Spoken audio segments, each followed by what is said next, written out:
orang-orang Farisi yang diberi kuasa untuk mengajar, para ahli Taurat yang dianggap sebagai ahli, yang paham akan kitab suci. Mereka bisa menjelaskan, tetapi ternyata munafik. Hidupnya maunya dipandang orang itu kelihatan baik, mau mencari hormat, mau mencari sesuatu kehidupan yang menonjol dalam hidupnya masyarakat.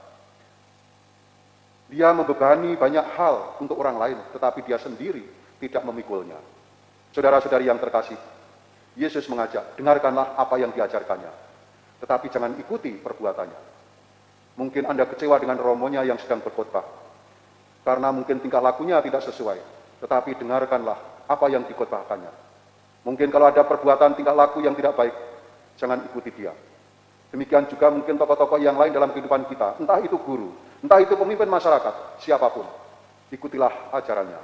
Tetapi kalau ada perbuatannya yang jahat, perbuatannya yang tidak sesuai dengan ajarannya, jangan diikuti perbuatannya, ikuti ajarannya. Tuhan memenuhi Santo Bernardus dengan roh pengetahuan dan ia menghidupkan kekayaan ajarannya kepada umat Allah. Dalam nama Bapa dan Putra dan Roh Kudus. Amin.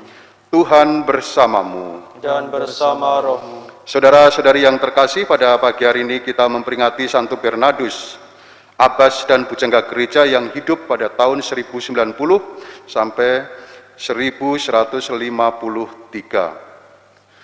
Masa hidupnya sepeninggal ibunya, hidupnya kacau balau. Tetapi kemudian bersama dengan teman-temannya, dia mengalami suatu perubahan hidup. Dia pergi ke sebuah biara dan dia tertarik untuk hidup di sana. Tentu saja tidak mudah untuk masuk menjadi seorang biarawan, terlebih harus hidup menyepi, hidup kontemplatif, hidup dalam doa.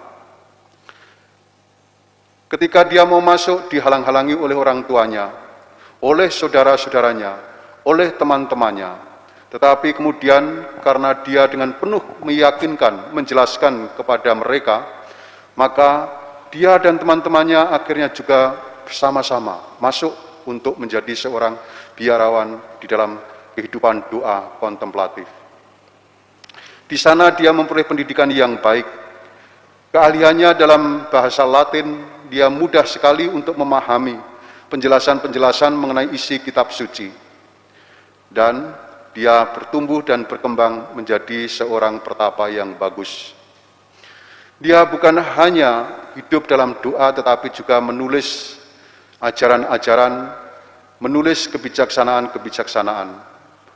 Bahkan dia juga mengembangkan biara, sehingga semasa dia hidup, dia mendapat tugas untuk mendirikan sebuah biara-biara yang lain, dan ada 70 biara yang baru yang didirikannya. Dia juga bukan hanya hidup dalam doa, tetapi juga membela kehidupan gereja, membela paus, membela raja, memberikan suatu nasihat yang baik. Dan dengan demikian, atas perjuangannya, gereja masih tetap berdiri kokoh di bawah bimbingan dan penyertaan Tuhan. Saudara-saudari yang terkasih, marilah kita mempersiapkan diri menyesali segala dosa dan kekurangan kita, supaya kita layak merayakan misteri suci ini. Tuhan Yesus Kristus, Engkau diutus untuk menyembuhkan orang yang remuk redam hatinya. Tuhan, kasihanilah kami. Tuhan, kasihanilah kami.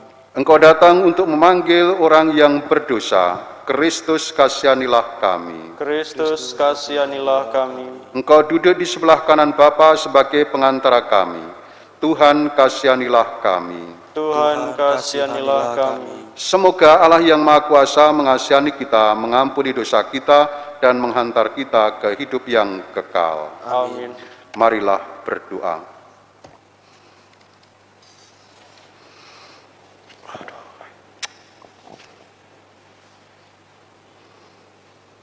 Allah Bapa sumber kebijaksanaan, api cinta kasih akan rumahmu telah Kau kobarkan dalam diri Santo Bernardus Abbas dan bersinar di dalam gerejamu.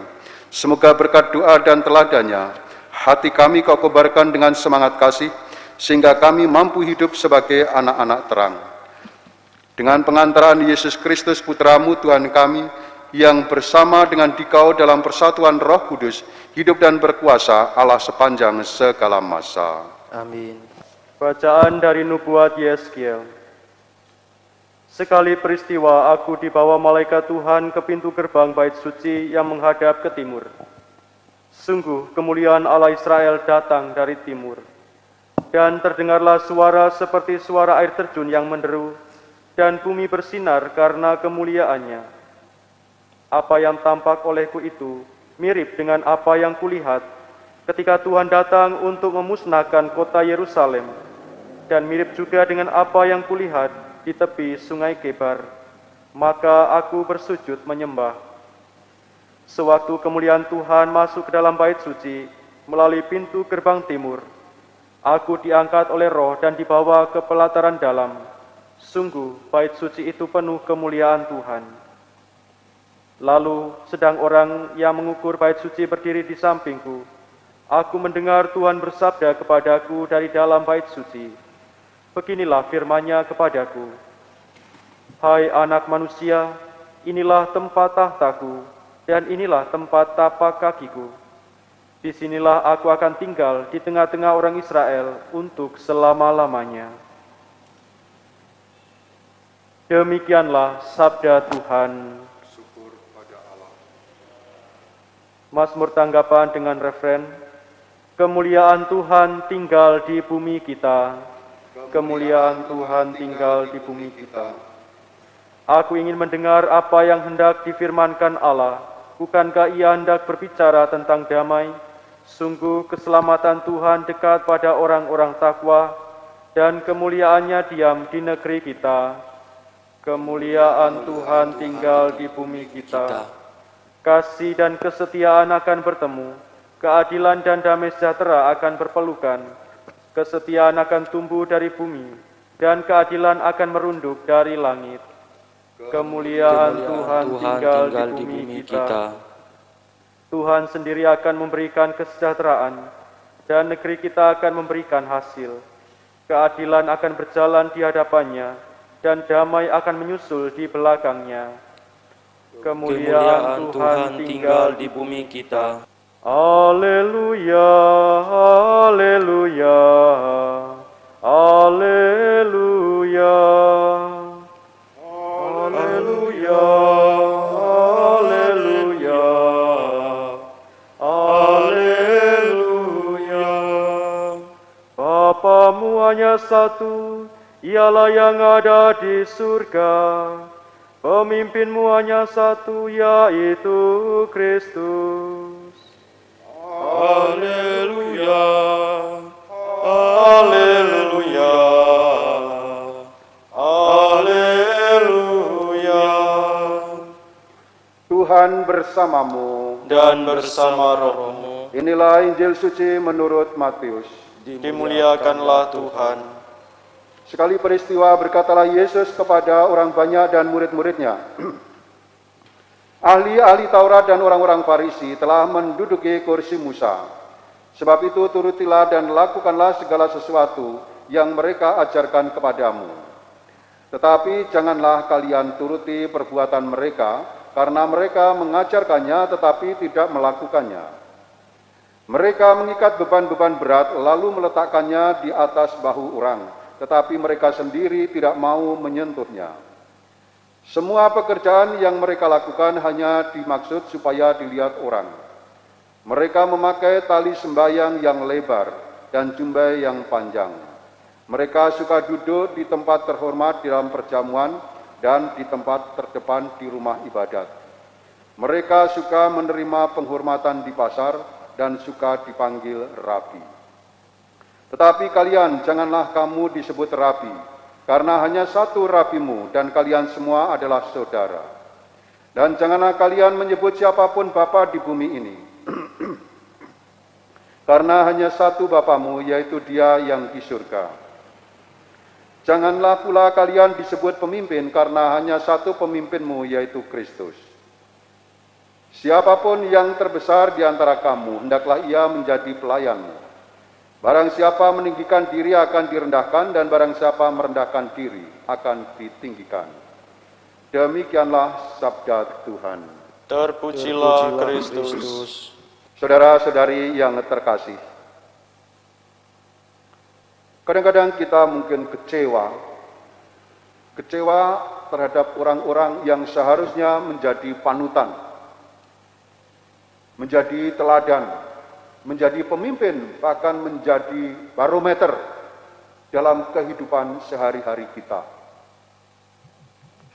Tetapi kita bisa kecewa karena orang-orang yang dianggap sebagai barometer, sebagai pemimpin, sebagai orang yang mesti diikuti pembicaraannya, ajarannya, ternyata tidak sesuai dalam kehidupan sehari-hari.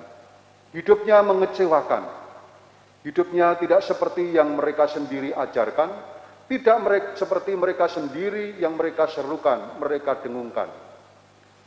Orang menyerukan untuk menegakkan keadilan, untuk menegakkan undang-undang, melaksanakan suatu peraturan dengan baik, tetapi dia sendiri melanggar peraturan. Peraturan tajam untuk orang lain, peraturan tajam untuk orang-orang yang kecil, untuk masyarakat, tetapi untuk dirinya sendiri menjadi tumpul. Orang lain tidak boleh korupsi, orang lain harus hidup jujur, orang lain harus hidup adil, tetapi dia sendiri yang harus menjadi pedoman, menjadi contoh, justru serbalik. Itulah yang kadang-kadang mengecewakan. Dan itulah yang disampaikan oleh Tuhan Yesus kepada murid-muridnya ketika murid-murid menyaksikan para ahli Taurat dan orang-orang Farisi. Mereka itu diumpamakan seperti orang yang telah menduduki kursi Musa dalam bait Allah. Musa konon di bait Allah mempunyai suatu tahta, dan di sana Musa itu menyampaikan suatu ajaran, menyampaikan pesan-pesan untuk umatnya. Tetapi orang-orang Farisi yang diberi kuasa untuk mengajar, para ahli Taurat yang dianggap sebagai ahli, yang paham akan kitab suci, mereka bisa menjelaskan, tetapi ternyata munafik. Hidupnya maunya dipandang orang itu kelihatan baik, mau mencari hormat, mau mencari sesuatu kehidupan yang menonjol dalam hidupnya masyarakat. Dia membebani banyak hal untuk orang lain, tetapi dia sendiri tidak memikulnya.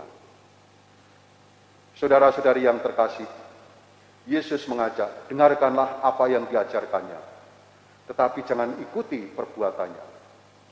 Mungkin Anda kecewa dengan romonya yang sedang berkhotbah, karena mungkin tingkah lakunya tidak sesuai, tetapi dengarkanlah apa yang dikhotbahkannya. Mungkin kalau ada perbuatan tingkah laku yang tidak baik, jangan ikuti dia. Demikian juga mungkin tokoh-tokoh yang lain dalam kehidupan kita, entah itu guru, entah itu pemimpin masyarakat, siapapun, ikutilah ajarannya. Tetapi kalau ada perbuatannya yang jahat, perbuatannya yang tidak sesuai dengan ajarannya, jangan diikuti perbuatannya, ikuti ajarannya. Amin. Marilah menyatakan misteri iman kita. Wafat-Mu Tuhan kami wartakan, kebangkitan-Mu kami muliakan, hingga Engkau datang. Demikian aku mengasihi kamu, sabda Tuhan, tinggallah dalam kasih-Ku. Marilah berdoa. Allah Bapa yang Maha Baik, semoga santapan yang telah kami sambut pada peringatan Santo Bernardus memberikan kekuatan di dalam diri kami, sehingga setelah dikuatkan oleh teladan serta dibimbing oleh nasihatnya, kami memiliki cinta yang membara terhadap sabda-Mu, dan kelak kami Kau perkenankan bersatu bersama para kudus-Mu di surga dengan pengantaran Kristus Tuhan kami. Amin. Tuhan bersamamu Dan bersama rohmu. Semoga Allah yang Maha Kuasa memberkati saudara sekalian, Bapa, Putra, dan Roh Kudus. Amin. Saudara-saudari, pergilah, misa sudah selesai. Syukur kepada Allah.